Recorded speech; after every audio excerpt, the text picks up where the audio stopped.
بسم اللہ الرحمن الرحیم۔ السلام علیکم دوستو، دنیا بھر کی خبروں میں آج آپ سنیں گے، لیکن اس سے پہلے اگر ہو سکے تو لائک اور سبسکرائب کا بٹن ضرور دبا لیں۔ شکریہ۔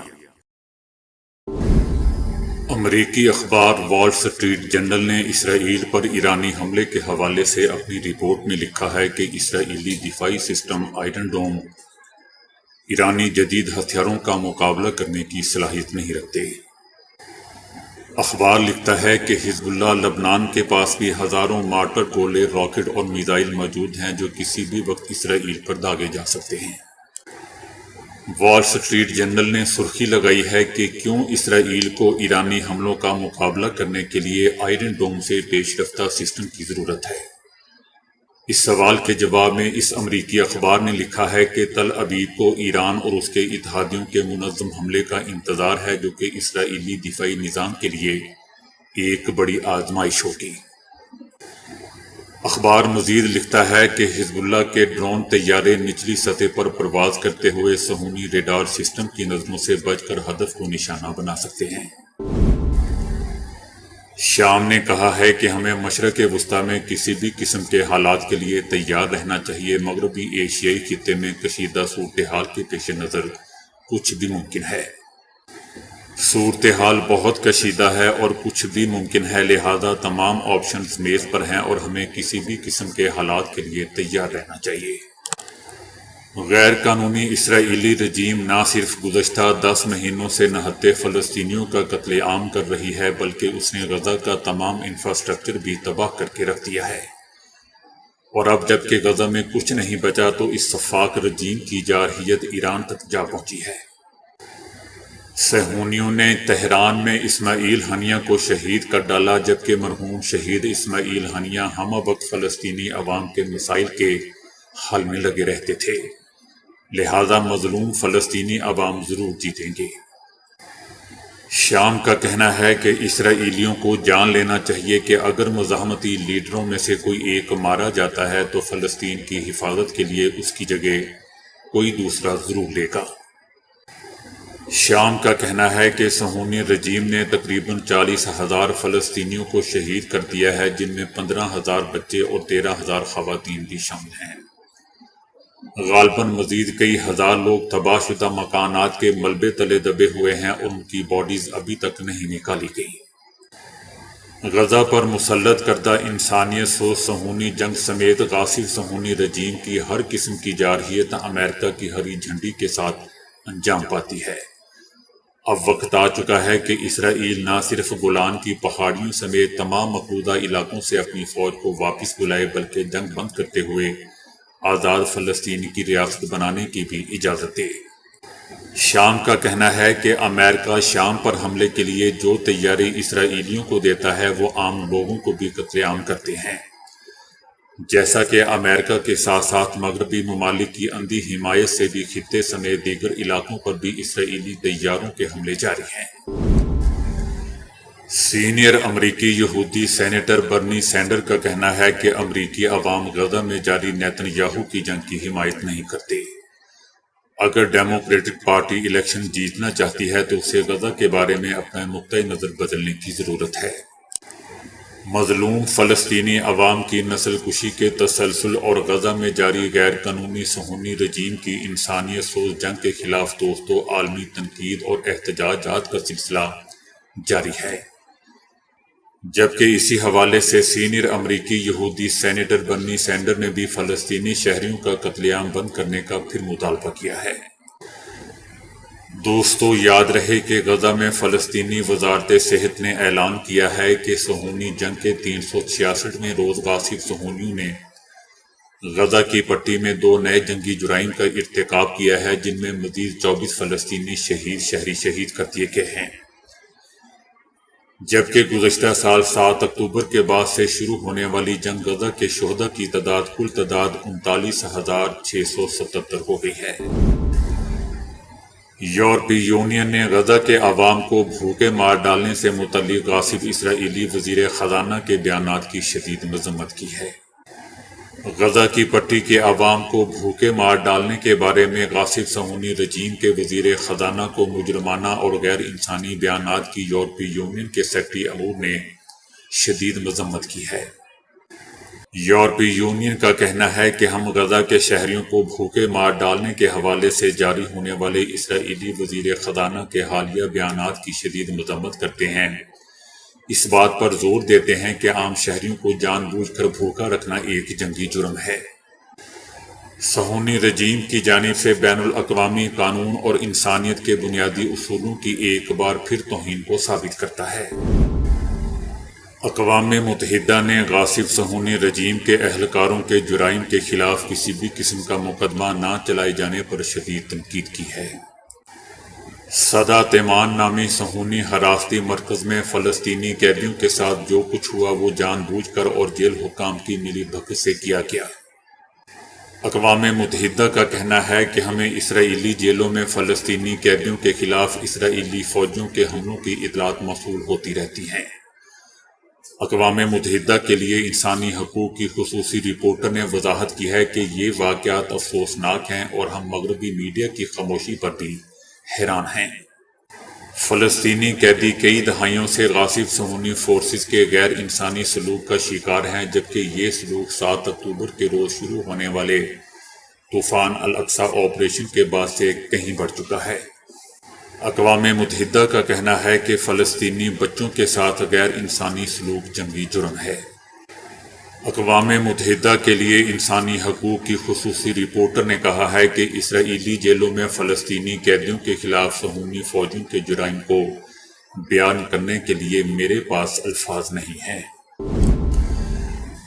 برطانیہ اور مصر نے اپنی فضائی کمپنیوں کو ایران اور لبنان کی فضائی حدود استعمال کرنے سے روک دیا ہے، کیونکہ حماس اور حزب اللہ کے سینئر ارکان کی شہادت کے بعد خطے میں صورتحال خراب ہونے کے بے تحاشا خدشات ہیں۔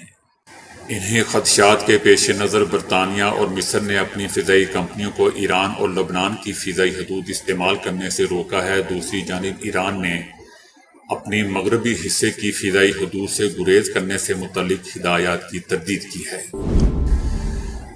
عمران خان نے کہا ہے کہ انہوں نے شیخ مجیب الرحمان سے متعلق جو باتیں کہی ہیں وہ حمود الرحمان کمیشن کی فائنڈنگز پر کہی ہیں۔ ان سے گفتگو کے دوران ایک صحافی نے عمران خان سے دلچسپ سوال کر لیا۔ صحافی نے دریافت کیا کہ کیا شیخ مجیب الرحمان اب بھی آپ کے ہیرو ہیں، جس پر عمران خان کا کہنا تھا کہ شیخ مجیب الرحمان سے متعلق جو بات کی وہ حمود الرحمان کمیشن کی فائنڈنگ تھی، میری نہیں۔ عمران خان نے شیخ حسینہ واجد کے لیے بھی فرار کا لفظ استعمال کیا۔ ان کا کہنا تھا کہ شیخ حسینہ واجد فرار ہو گئیں، ڈر ہے کہ نواز شریف، آصف علی زرداری اور شہباز شریف بھی فرار نہ ہو جائیں۔ ایران کے صدر ڈاکٹر مسعود نے فرانس کے صدر میکرون سے ٹیلی فون پر بات چیت کی ہے۔ فرانسیسی صدر میکرون نے حماس کے سیاسی شعبے کے سربراہ اسماعیل ہنیہ کی شہادت کے بعد خطے میں بڑھتے ہوئے تناؤ پر تشویش کا اظہار کرتے ہوئے ایران سے نرم رویہ اختیار کرنے کی درخواست کی، جس پر ایران کے صدر ڈاکٹر مسعود کا کہنا تھا کہ ایران ہمیشہ سے خطے اور دنیا میں امن و استحکام اور سلامتی کے قیام اور تناؤ، بد امنی اور جنگ سے بچنے کے لیے مرکزی کردار ادا کرتا آیا ہے، لیکن غاصب صہیونی رجیم نے غزہ کے مظلوم اور بے دفاع فلسطینیوں کے خلاف مجرمانہ اور تخریب کرانہ اقدامات انجام دے کر اسلامی جمہوریہ ایران کے سرکاری مہمان اسماعیل ہنیہ کی ٹارگٹ کلنگ کر کے خطے میں جنگ کی آگ جلانے کی کوشش کی ہے۔ افسوس کا مقام ہے کہ امریکہ اور مغربی ممالک نے نہ صرف مجرمانہ اقدامات، نکسس کشی اور تخریب کاری کرنے پر غاصب صہیونی رجیم کی مذمت نہیں کی، بلکہ الٹا اس کی حمایت میں مصروف ہیں۔ ایران کے صدر ڈاکٹر مسعود نے اس بات پر زور دیا کہ ایران غاصب صہیونی رجیم کی ریاست تخریب کاری کے خلاف مناسب جوابی کارروائی کرنے کی قانونی حق رکھتا ہے۔ انہوں نے دمشق میں ایرانی قونصلیٹ پر اسرائیلی میزائل حملے نیز احترام میں حماس کے سیاسی شعبے کے سربراہ اسماعیل ہنیہ کی ٹارگٹ کلنگ کا امریکہ اور مغربی ممالک کی مجرمانہ خاموشی کو تنقید کا نشانہ بناتے ہوئے کہا کہ امریکہ اور مغربی ممالک ایسے رجیم کے بارے میں دوگلے اور متضاد رویے اپنائے ہوئے ہیں جو کسی بھی بین الاقوامی قانون اور اصول کے پابند نہیں ہے اور خطے میں کسی بھی مجرمانہ اقدام انجام دینے سے بریک نہیں کرتے۔ ان کا کہنا تھا کہ بدقسمتی سے ان ممالک کو خودداری اور نرم رویہ اختیار کرنے کی دعوت دیتے ہیں جو غاصب صہیونی رجیم کی بربریت کا نشانہ بنے ہیں۔ ایرانی صدر کا کہنا تھا کہ جب تک امریکہ اور مغربی ممالک اسرائیل کی غاصب صہیونی رجیم کی حمایت جاری رکھیں گے اس وقت تک اس خطے میں امن و استحکام اور سلامتی نہیں آ سکتی۔ اگر امریکہ اور مغربی ممالک واقعی خطے میں جنگ اور بدامنی روکنا چاہتے ہیں، جو کہ دوستو میرے خیال سے وہ نہیں روکنا چاہتے بلکہ آگ لگا رہے ہیں، تو ایرانی صدر کا کہنا تھا کہ ان سب کو اپنا رویہ تبدیل کرنا ہوگا۔ ان کا مزید کہنا تھا کہ ایران جنگ سے گریز اور عالمی سطح پر امن اور سلامتی کے قیام کو اپنا بنیادی اصول سمجھتا ہے، لیکن بین الاقوامی معاہدوں اور قوانین کے اندر رہتے ہوئے ہرگز اپنے مفادات اور قومی سلامتی کے خلاف جارحیت پر خاموش نہیں بیٹھ سکتا۔ عمران خان کے مشروط معافی کے بیان پر وزیر اعلیٰ پنجاب مریم نواز کا کہنا ہے کہ معافی غلطی کی ہوتی ہے، جرم کی سزا ہوتی ہے۔ مریم نواز شریف کا کہنا تھا کہ اپنے ہی ملک پر حملہ کرنے کو تخریب کاری کہتے ہیں، غلطی نہیں کہتے۔ دوستو یاد رہے کہ عمران خان نے صحافیوں سے غیر رسمی گفتگو کے دوران سانحہ 9 مئی پر مشروط معافی مانگنے کا اعلان کیا ہے۔ بنگلہ دیش کی سابق وزیر اعظم خالدہ ضیاء نے جیل سے رہائی کے بعد اپنے ویڈیو پیغام سے بنگلہ دیش کی عوام سے کہا ہے کہ وہ ایسے جمہوری بنگلہ دیش کی تعمیر کریں جہاں تمام مذاہب کا برابر سے احترام کیا جاتا ہو۔ ان کا کہنا تھا کہ جانوں کا نذرانہ پیش کرنے والوں کو میں خراج تحسین پیش کرتی ہوں۔ خالدہ ضیاء کا کہنا تھا کہ ہمیں اس چیز کے بعد نیا بنگلہ دیش تعمیر کرنا ہے جہاں طلباء اور نوجوان ہماری امیدوں ہوں۔ انہوں نے مذہبی اقلیتوں پر حملوں سے متعلق خبردار کرتے ہوئے کہا کہ ہمیں ایسے جمہوری بنگلہ دیش کی تعمیر کرنی ہے جہاں تمام مذاہب کی عزت ہو۔ دوستو یاد رہے کہ طلباء کے پرتشدد مظاہروں اور بڑے پیمانے پر ہلاکتوں کے بعد بنگلہ دیش کی وزیر اعظم شیخ حسینہ واجد 15 سال تک حکومت کرنے کے بعد استعفیٰ دینے پر مجبور ہوئیں اور وہ ہندوستان بھاگ گئیں۔ Pakistani army chief general Asim Munir نے کہا ہے کہ جو شریعت اور آئین کو نہیں مانتے ہم انہیں پاکستانی ہی نہیں مانتے۔ Army chief general Asim Munir کا کہنا ہے کہ اللہ کے نزدیک سب سے بڑا جرم فساد فی الارض ہے۔ پاک فوج اللہ کے حکم کے مطابق فساد فی الارض کے خاتمے کے لیے جدوجہد کر رہی ہے۔ جو شریعت اور آئین کو نہیں مانتے ہم انہیں پاکستانی نہیں مانتے۔ آرمی چیف کا کہنا تھا کہ پاکستان نے 40 سال سے زیادہ عرصے تک لاکھوں افغانوں کی مہمان نوازی کی۔ ہم انہیں سمجھا رہے ہیں کہ فتنہ خوارج کی خاطر اپنے ہمسایہ برادر اسلامی ملک اور درینہ دوست سے مخالفت نہ کریں۔